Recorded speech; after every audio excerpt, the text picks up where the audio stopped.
이 시간 예수님의 기도라는 제목으로 하나님의 말씀을 선포하겠습니다. 오늘 본문이 되는 요한복음 17장에는 예수님의 기도가 기록되어 있습니다. 13장부터 시작된 이야기의 마지막 부분으로요, 겟세마네 언덕으로 올라가시기 전에 마가의 다락방에서 있었던 사건입니다. 그 기도예요.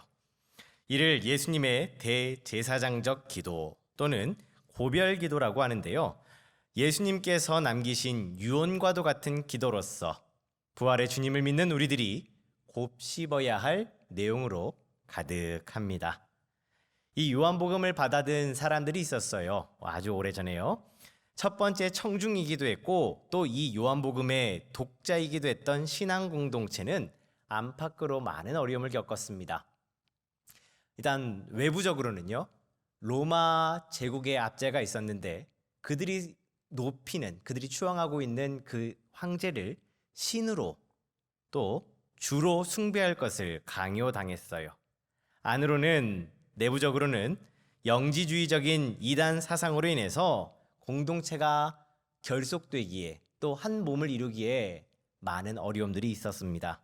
이런 상황 가운데 놓여 있는 공동체에게 오늘 17장에 기록된 이 예수님의 기도는 많은 위로와 격려가 되었겠지요. 오늘날 우리들이 처한 상황이 당시 요한 공동체의 상황과 참 많이 닮아 있음을 볼 때, 오늘 본문의 말씀은 이 시대 가운데서 성도로 살아가는 우리들에게도 위로와 격려가 될 줄 믿습니다. 부활주일 이후 이 땅에 남겨진 제자들처럼 오늘을 살아가는 남부 가족들에게 예수님께서 주신 기도는 다음과 같은 위로와 격려를 줍니다. 예수님의 기도 첫 번째, 하나 되게 하옵소서라고 기도하셨습니다. 11절입니다. 나는 세상에 더 있지 아니하오나 그들은 세상에 있사옵고 나는 아버지께로 가옵나니 거룩하신 아버지여, 내게 주신 아버지의 이름으로 그들을 보전하사 우리와 같이 그들도 하나 되게 하옵소서라고 말씀합니다. 여기 보면 우리와 같이 그들도 하나 되게 하옵소서라고 말씀하고 있지요. 여기서 우리는요, 하나님과 예수님을 의미합니다. 예수님께서 떠나신 뒤에 세상에 남겨질 제자들이 하나 될 수 있도록, 그리고 이들을 통해 장차 복음을 듣고 교회의 일원이 될 모든 성도가 하나 될 수 있도록 기도하셨어요. 그들이 누구와 같이 하나가 되기를 바랍니다 라고 기도하셨냐 하면, 아버지와 내가 하나인 것처럼 그들도 하나가 되길 바랍니다. 21장에 보면요, 그들이 곧 제자들과 제자들 이후에 복음을 듣고 성도가 될 우리들이요, 아버지와 나 사이에서, 하나님과 예수님 안에서 함께 하나 되기를 원하신다고 기도하고 계세요. 우리만 좋아서 하나 되는 것이 아니라 하나님과 예수님이, 삼위일체 하나님이 하나이신 것처럼 그 삼위일체 하나님 가운데 우리가 들어가서 함께 하나가 되길 바라신다라고 기도하고 계십니다.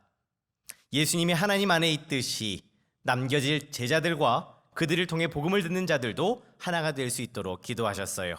그렇기에 오늘 교회를 이룬 우리들은 하나가 되어야 합니다. 분명 하나가 되는 것은 아름다운 일이고 꼭 필요한 일이지만 동시에 참 어려운 일입니다. 예수님이 떠나신 뒤에 제자들이 지금 이제 세상에 남겨졌다라고 11절은 말씀하고 있는데요, 그 세상이 어떤 곳일까요?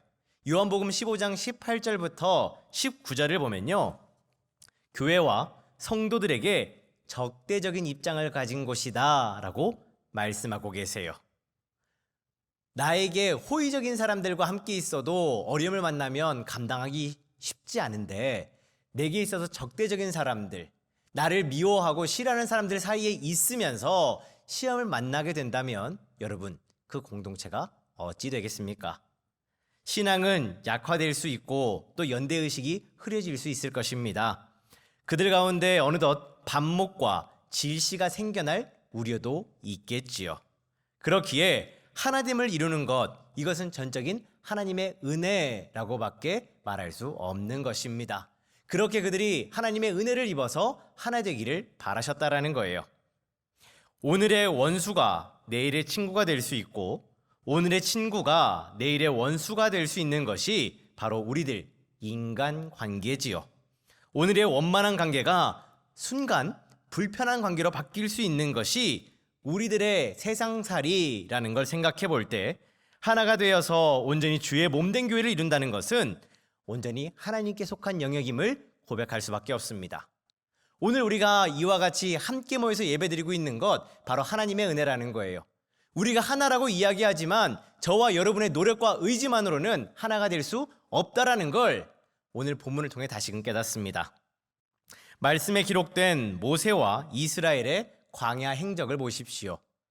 그들이 황량하고도 척박한 땅에서 마치 한 몸같이 지내는 그런 모습들을 보면서요, 그들이 지날 때마다 그 주변에 있던 나라들은 겁냈어요. 40여 년 동안 죽지도 않고 쇠하지도 않고 어찌 저렇게 마치 한 몸처럼 그 광야를 떠돌아다니면서도 쇠하지 않을 수가 있는가? 그들이 우리 곁에 다가왔을 때 얼마나 두려웠겠습니까?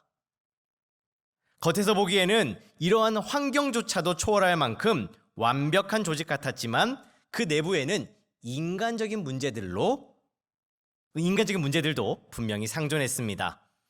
여정이 이어지는 그 사이사이에 불평과 원망 그리고 반역으로 인하여서 모세와 이스라엘의 관계는 수시로 위기를 맞았어요. 그 공동체는 숱한 위기를 만났다라는 겁니다. 언제 깨어져도 언제 흩어져도 이상하지 않을 그런 상황 가운데 놓였었다라는 거예요. 마치 외줄 위에 선 사람들처럼 위태로워 보였던 그런 공동체였습니다. 그 위기 가운데서 그들의 하나됨을 지켰던 것은 바로 하나님이셨어요. 그들 가운데 질서가 어지럽혀졌을 때 하나님은 그 질서를 바로잡아 주셨습니다. 그들이 줄이고 힘을 잃어갈 때 하나님께서는 만나와 메추라기를 공급하시고 때를 따라 물을 내셔서 그들이 하나 된 그 모습들을 잃어버리지 않도록 도우셨다라는 거예요. 우리의 눈을 이 말씀에서 조금 옮겨서요, 우리들의 현실로 한번 와보겠습니다. 부모와 자식 간의 관계가 참 가까운 관계잖아요. 그렇죠? 예, 더 말씀드리지 않겠습니다. 어쨌든 부모와 자식 간의 관계는 참 가까운 관계인데요, 여러분 그 관계보다 더 가까운 관계가 있습니다. 바로 부부 관계죠. 동의가 안 되십니까? 여러분 부모와 자녀 간의 관계가 얼마나 가까워요. 그렇죠? 근데 죄송합니다. 자녀와 부모의 관계보다 더 가까운 게 바로 부부의 관계라는 거예요. 네. 여러분 다음 달이 5월 달입니다. 가정의 달이에요. 다음 주 우리 예배를 드리게 될 텐데 그때는 여기에 동의하시고 아름답게 예배 드릴 수 있기를 바랍니다. 자, 어쨌든 부부 관계를 한번 생각해 보십시오. 여러분 뜨겁게 사랑해서 미래를 약속하고 함께 살아갑니다. 행복한 나날을 꿈꾸고 또 그렇게 어쨌든 결혼해서 출발해요. 하지만 함께 살아가는 시간이 더해지면 더해질수록 우리 부부 관계에는요, 불편함과 다툼이 더해질 수밖에 없습니다. 왜 그럴까요? 전에 보이지 않던 것들이 하나씩 드러나기도 하고 보여지게 됩니다. 그 과정 속에서 포기하는 부분도 생기고 이해하는 영역도 늘어가지만 또 이를 통해서 더 온전한 관계로 발전해 가기도 합니다. 그러니까 함께 살아가는 거겠죠? 그렇게 부부가 더 닮아가고 아름답게 세워져 갑니다. 하지만 이렇게 되기까지 수많은 위기를 넘나들며 거듭 또 거듭 인내하지 않습니까? 부부가 서로 사랑해서 함께 살아가는 부부가 이렇게 하나 되는 것도 어려운 일일 텐데 다른 관계들 속에서 하나됨을 기대한다라는 것 참 어려운 일입니다. 서로 합력하여 선을 이루고 주의 몸된 교회를 이루어 가려면 주님께서 기도하신 내용처럼 살아가고 또 우리들도 그렇게 기도해야 합니다. 동시에 하나됨은 명령이었어요. 여러분 오늘 본문 뒤에 나오는 22절을 보십시오.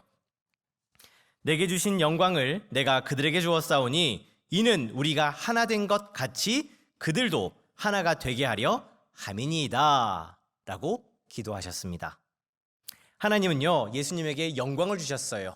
하나님의 영광을 예수님에게 주셨습니다. 왜요? 세상 가운데서 그 공생의 삶을 잘 살아낼 수 있도록 하나님의 뜻대로 이 땅 가운데 사역하실 수 있도록 하나님께서 영광을 주셨어요. 근데 예수님께서는 그 영광을 누구에게 주셨습니까? 제자들에게 주셨어요. 왜 주셨을까요? 바로 하나됨을 위해서 주셨다라고 말씀합니다. 하나됨은 하나님의 영광을 주셔서까지라도 만들어야 할 만큼, 지켜야 할 만큼 어려운 것이면서 또 동시에 중요한 일이었다라는 거예요. 하나님의 영광을 제자들뿐만 아니라 오늘 우리들에게까지 나눠주시면서 너희가 하나 되기를 바란다, 하나 되어야 한다, 그렇게 세상 가운데서 빛과 소금의 역할을 감당해야 된다라고 기도하셨고 말씀하셨다라는 거예요. 사랑하는 남부가족 여러분, 공생애의 마지막을 향해 달려가시던 예수님께서 남겨질 제자들을 위해 기도하시며 복음으로 하나 될 모든 성도들의 하나됨을 위해서 기도하셨습니다. 그리고 지금도 하나님 곁에서 우리를 위해 기도하고 계신 줄 믿습니다. 하나됨을 위해 기도하셨을 때 하나님과 예수님이 하나이듯 예수님의 이름으로 구원을 입은 자들이 또 하나님의 이름을 능력으로 삼는 자들이 하나가 되어서 교회를 든든히 세워가며 맡겨주신 사명을 충실히 감당할 수 있다면 그보다 더 복되고 귀한 일이 어디 있을까요? 그러므로 제자들과 이후에 부름받을 성도들의 하나됨을 간구하셨던 우리 예수님의 기도를 우리 마음과 생각에 새겨서 이 땅 가운데서 온전한 하나됨을 이뤄가는 모든 남부가족들이 되시길 소망합니다. 예수님의 기도 두 번째, 악에 빠지지 않게 하옵소서라고 기도하셨습니다. 15절입니다. 내가 비옵는 것은 그들을 세상에서 데려가시기를 위함이 아니요 다만 악에 빠지지 않게 보전하시기를 위함이니이다 라고 말씀하고 있습니다. 예수님은 제자들과 그들을 통해 성도가 될 자들이 악에 빠지지 않도록 기도하고 계십니다. 곧 선물로 또 사명으로 주신 시간들 속에서 하나님의 뜻을 이루며 부르신 목적대로 쓰임받을 수 있도록 기도하셨다라는 거예요. 오늘 우리들이 성도로서 이 땅을 살아가면서 바른 길로 나아갈 수 있도록 기도하고 계신다라는 겁니다. 예수님이 떠나신 뒤에 남겨질 제자들이 전보다 더 큰 어려움을 당할 것은 자명한 일이었어요. 실제로 그 과정 속에서 많은 사람들이 시험에 빠져서 예수님을 부인하거나 배교하기도 하였지요. 우리가 이미 경험했던 시험 가운데서도 스스로 감당하기가 참 버거운 것들이 많은데요. 각종 문헌에 기록된 초대교회 성도들이 당한 시험에 비해 보면 참 지엽적인 수준에 불과합니다. 제자들을 위해 또 우리들을 위해 지금 기도하고 계신 이 시점을 보십시오. 예수님의 공생애 가운데 가장 중요한 시간이었습니다. 이제 내가 살아가야 될 시간들이 얼마 남지 않았다는 걸 알고 더 사랑하고 또 더 바르게 가르쳐주기 위해서 애쓰셨던 시간이라는 거예요. 십자가 사역을 앞두고 인간적인 고뇌와 두려움이 순간순간 더 가까이 다가오던 그때에 예수님을 위해서, 나 자신을 위해서 기도하시기에 앞서서 제자들과 그들을 통해 이후에 성도가 될 사람들을 위해 먼저 기도하고 계시다라는 겁니다. 이렇게 기도하시는 모습 속에서 보혜사 성령님께서 우리를 위해 탄식하며 중보하고 계심을 생각해 봅니다. 우리 성령님의 도움이 없이는 믿음을 지키고 유지할 수 없으며 말씀을 보고 듣고도 온전히 깨달을 수 없지요. 이는 지식의 유무나 교육의 수준으로 되는 것이 아니기 때문입니다. 곧 성령님의 인도하심으로만 우리가 진리 가운데 머무를 수 있는데 예수님의 기도대로 세상 가운데 서 있는 우리가 하나님의 능력을 힘입지 않고는 악에 빠지지 않을 방도가 없는 것과 똑같습니다. 내가 말씀을 보고 듣고 있으나 성령님께서 돕지 않으시면 우리가 그저 시간만 흘려보낼 수 있는 것처럼 하나님께서 우리를 도와주시지 않는다면, 예수님께서 우리를 위해서 이렇게 기도해 주시지 않으셨다면 우리가 스스로 악을 피해가고 극복할 방법이 없었다라는 거예요. 동해안 가까이 살고 있는 우리들에겐 좀 생소하지만 서해안과 남해안을 가보면요, 다양한 갯벌이 존재합니다. 갯벌은 우리에게 많은 유익을 주지요. 그리고 참 다양한 형태의 갯벌들도 있습니다. 그렇게 우리에게 좋은 유익을 주는 만큼 그 이면에는요, 위험성도 분명 도사리고 있는데 갯벌을 다니다 보면 갯골이라는 걸 만나게 돼요. 언뜻 보기에는 그냥 물이 지나간 자리처럼 보이지만 때로 그 깊이가 3m에서 4m에 이르는 깊은 곳도 있다고 합니다. 거길 모르고 디디게 되면요, 사람이 빠져서 자력으로 나올 수 없을 뿐만 아니라요, 빠져가지고 결국 정말로 사망에 이르는 그런 일들도 있다라고 하더라고요. 갯벌 이곳 저곳에 거밀과 같이 촘촘히 자리하고 있기 때문에 익숙하지 않은 사람들은 이곳에서 길을 잃거나 고립되는 경우도 많다라고 합니다. 한순간 발을 잘못 디뎌서 또 잘못된 판단으로 목숨까지도 잃는 사고를 당할 수 있는 갯벌. 하지만 이런 갯벌 가운데 이 갯벌을 잘 아는 사람들과 함께 있다면 상황은 달라집니다. 갯벌이 익숙한 사람들은 어디로 가야 안전하고 무엇을 해야 되는지 잘 아는 사람들이에요. 그들이 인도해 주는 대로 그 뒤를 잘 따라가면요, 갯벌이 아무리 험난하고 드넓다 하더라도요, 그 사람들만 쫓아가면 위험한 자리를 피해서 탈출할 수가 있습니다. 사람이 안내해 주어도 곳곳에 도사리고 있는 위험을 피해서 안전히 이동할 수 있는데, 하물며 하나님께서 우리를 친히 인도해 주신다면 우리의 삶이 어떻겠습니까? 예수님은 제자들과 후대의 성도들이 광야와 같은 세상을 거니는 동안 스스로 지나칠 수 없고 피할 수 없는 악에 빠지지 않도록 하나님께 간구하셨습니다. 다윗은 시편 18편 1절과 2절을 통해 다음과 같이 고백합니다. 나의 힘이신 여호와여, 내가 주를 사랑하나이다. 여호와는 나의 반석이시요 나의 요새시요 나를 건지시는 이시요 나의 하나님이시요 내가 그 안에 피할 나의 바위시요 나의 방패시요 나의 구원의 뿌리시요 나의 산성이로다. 아멘. 이 고백이요, 사무엘하 22장에도 그대로 기록이 되어 있는데, 지금 이때가 어느 때냐 하면 다윗이 자신의 삶이 이제 얼마 남지 않음을 알았을 그때예요. 그때 마치 지난날을 회상하면서 일종의 넋두리처럼, 그리고 지난날을 회상하면서 내 삶에 참 여러 가지 어려움이 있었는데 그때 하나님께서 나를 이렇게 지키시고 보호해 주셨노라라고 하나님을 찬양하며 곁에 있는 사람들에게 가르쳐주는 장면입니다. 그곳에서, 그 수많은 위기에서 결국 나를 지키시고 건져주신 분이, 나를 그 위험에서 내가 위험에 빠지지 않도록 도와주신 분이 하나님이시다라는 걸 고백하고 있다라는 겁니다. 사랑하는 남부가족 여러분, 예수님은 제자들이 장차 나아가야 할 그 여정 속에서 수많은 악의 유혹과 장애물을 만나게 될 텐데, 그때에 제자들을 건져주시고 지켜주시기를 바라며 기도하셨습니다. 인간의 생사화복을 주관하시는 하나님께서 우리들에게 주신 지금 이 시간엔 분명한 이유가 있을 것입니다. 오늘 살아가고 있음이 참 가볍지 않다라는 거예요. 오늘 내가 살아있음은 하나님께서 우리에게 맡기시고 원하시는 일이 분명 있다라는 것입니다. 빌립보서 1장 22절부터 24절의 고백을 보십시오. 사도 바울은 세상에 남아있는 것보다 속히 세상을 떠나서 주님 곁에 가기를 바랬습니다. 하지만 그가 전해야 될 복음과 아직 그가 돌봐야 될 성도들을 위해서 환난이 많은 세상 가운데 남겨져 있는 것이다 라고 고백하고 있어요. 주님께서도 제자들의 안전만을 생각하셨다면 제자들을 함께 데려가 주십시오 라고 기도하셨을 겁니다. 하지만 제자들은 이 땅에 남아 증인으로서 또 교회의 마중물로서 자신이 감당해야 될 영역이 있었기 때문에 하나님께서 부르실 때까지 악에 빠지지 않도록 보존해 주시기를 간구하셨습니다.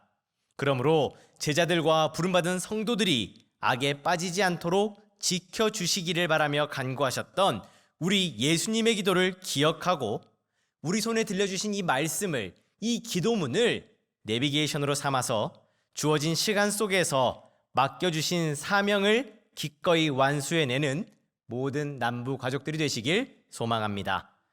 예수님의 기도 마지막 세 번째, 거룩하게 하옵소서라고 기도하셨습니다. 17절입니다.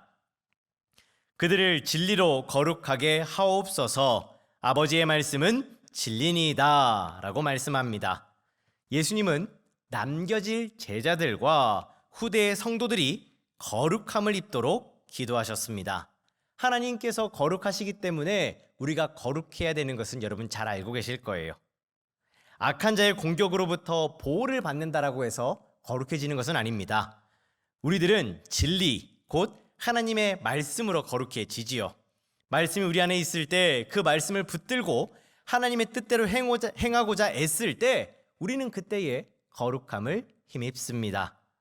그래서 시편 19편 11절은 이렇게 말씀합니다. 또 주의 종이 이것으로 경고를 받고 이것을 지킴으로 상이 크니이다. 아멘. 여기서 언급하는 이것은요, 여호와의 교훈으로부터 얻는 유익을 의미합니다. 이것을 지킨다라는 건 여호와의 율법을 지킨다라는 거예요. 말씀을 지킨다라는 겁니다. 교훈을 지킬 때에 하나님께서 상급도 주시고 또 우리를 경고하셔서 바른 길로 인도해 주신다라는 거죠. 성도가 말씀으로 거룩해지는 것은 한 사람이 군인으로 세워지는 것과 같습니다. 총을 들었다고 해서 여러분 명사수가 되는 것은 아니지요. 총을 들려줘도요, 총을 다룰 줄 모르면 명사수가 될 수가 없습니다. 부단히 노력해야 되잖아요. 또 군복을 입고 조직에 넣어두었다고 해서 정예 병력이 되는 것도 아닙니다. 훈련을 거듭하여 군인다움을 체득했을 때 참 군인이 될 수 있는 것입니다. 왜 예수님은 세상에 남겨질 제자들과 그들을 통해 복음을 듣게 될 성도들의 거룩함을 위해 기도하셨을까요? 이 거룩함은 우리들이 세상 속에 있기에 필요한 거룩함입니다. 반대로 말씀을 받은 성도가 세상에 머물지 않고는, 세상 가운데로 나가서 그 가운데서 거룩함을 나타내지 않고는 바른 성도라 할 수 없다라는 것입니다. 성도의 거룩함을 어떻게 설명드릴까 묵상하던 중에요, 다이빙 장비가 떠올랐어요. 여러분 종종 여러 매체를 통해서 깊은 바닷속에서 다이빙하는 모습들을 보곤 하시죠. 이 다이빙의 장비를 알아보니까요, 종류가 정말 많아요. 그리고 복잡합니다. 그리고 결정적으로 무겁습니다. 그런데 그 복잡하고도 무거운 것을 지고 물속에 있는 동안은 자유롭게 숨도 쉬고 안정감을 얻는다고 해요. 물속에서 일정 이상의 시간을 머물러야 할 때 필수적인 장비입니다. 물속에는 사람이 호흡하는 데 필요한 산소도 적을 뿐 아니라 구조상 자유롭게 호흡할 수 없기 때문에 꼭 필요한 장비라는 거예요. 하지만 그 장비를 가지고요, 육지로 올라오는 순간부터는 불필요한 장비가 되어버리고 맙니다. 가치가 없다라는 게 아니에요. 더 이상 필요하지 않다라는 겁니다. 육지에는 호흡할 수 있는 산소가 충분할 뿐만 아니라 우리가 자유롭게 호흡할 수 있잖아요. 그래서 더 이상 다이빙할 때 쓰는 장비는 내게 필요하지 않습니다.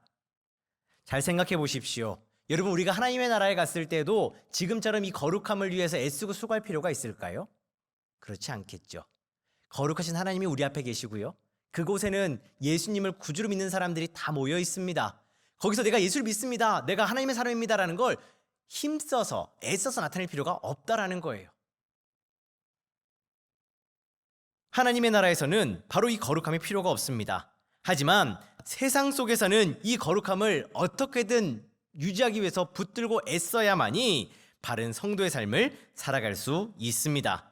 예수님은 다이빙 장비와 같은 이 거룩함을 성도들에게 공급해달라고 하나님께 간구하셨습니다. 아버지의 말씀으로 우리 성도들을 거룩하게 해주십시오. 우리 제자들이 세상 속에서 살아남아야 할 텐데 그때 하나님의 사람답게 명예롭게 세워질 수 있도록 말씀으로 권고해 주십시오 라고 기도하고 계시다라는 거예요. 각자 머물러야 하는 시간의 편차가 있겠으나 세상 속에서 감당해야 할 사명을 바르게 수행할 수 있도록 도우시기 위해서 기도하셨습니다. 세상 속에서 거룩함을 지켜야 할 제자들과 성도들을 위해서 예수님은 이렇게 기도만 하신 것은 아니었습니다. 19절을 보십시오. 저희를 위하여 내가 나를 거룩하게 하오니 라고 말씀하고 계십니다. 그렇게 기도하고 계십니다. 예수님께서 직접 말씀하신 거예요. 저희들 제자들을 위해서, 후대에 있는 성도들을 위해서 내가 나를 거룩하게 합니다 라고 말씀하고 있다라는 겁니다. 여기 거룩하게라는 단어의 원어적 의미를 보면요, 여러분이 잘 아시는 것처럼 구별되다 라는 뜻입니다. 하지만 여기 이 뜻 외에도요, 바치다, 봉헌하다 라는 의미가 함께 있어요.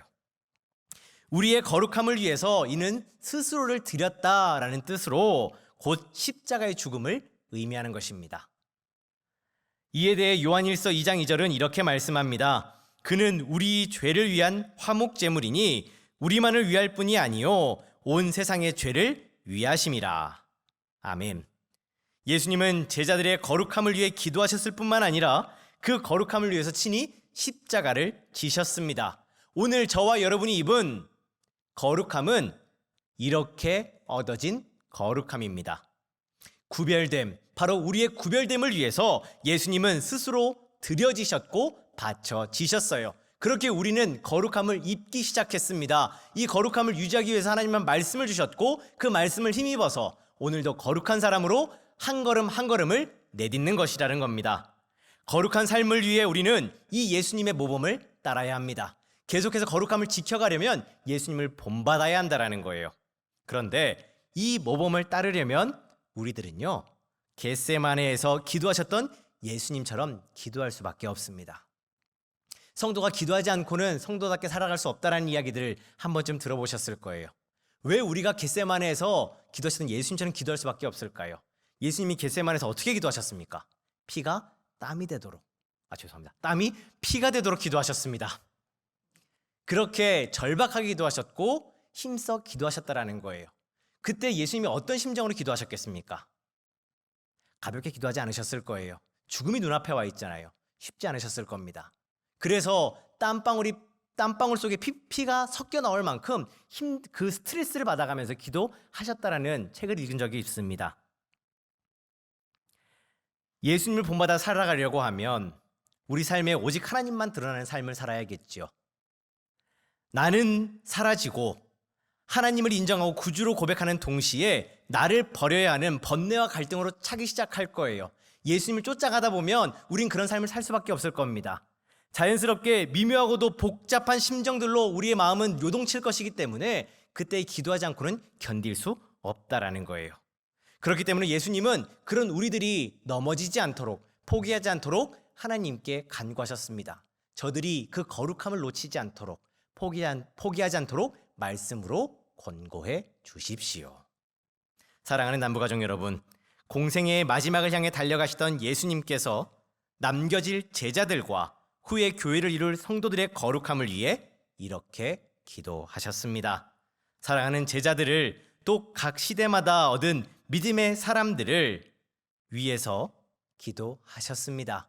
그들이 감당해야 할 사역과 사명이 있기 때문이지요.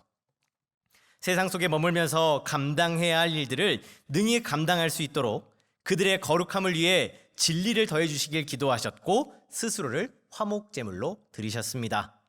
그러므로 제자들과 이후에 부름받은 성도들의 거룩함을 위해 기도하며 친히 화목제물로 드려지신 우리 예수님을 본받아서 주신 삶의 자리에서 영생의 열매를 풍족히 맺어가는 모든 남부가족들이 되시길 소망합니다.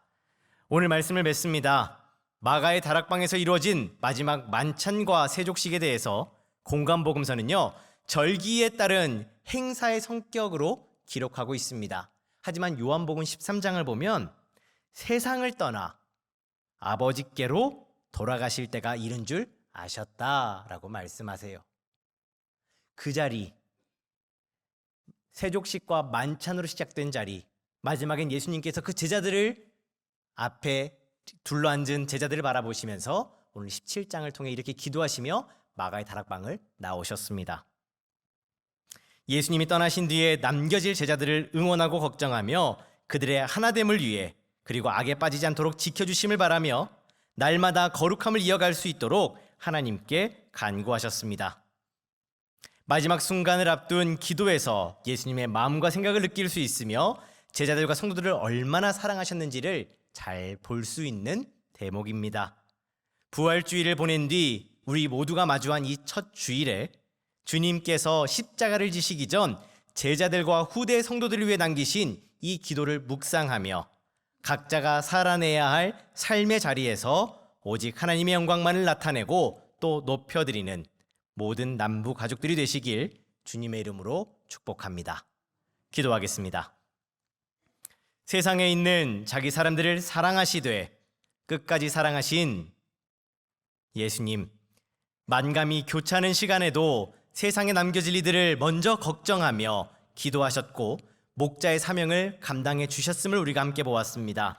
제자들을 비롯한 모든 성도들을 위해 하나님께 간구하신 그 기도의 내용을 마음판에 새겨서 주의 몸된 교회로서 하나 되기를 힘쓰고 말씀으로 인도하실 때마다 순종하여 악한 자리에 머물지 않도록 조심하고 친히 중보하시고 화목제물이 되셔서 이루신 그 거룩함을 지켜가는 우리 모두가 되게 하시옵소서. 말씀을 통해 주님을 만날 때마다 더욱 성장하고 성숙하여 믿음의 길, 생명의 길로 나아가게 하시옵소서. 이 모든 것 다시 오실 예수님의 이름으로 기도합니다. 아멘.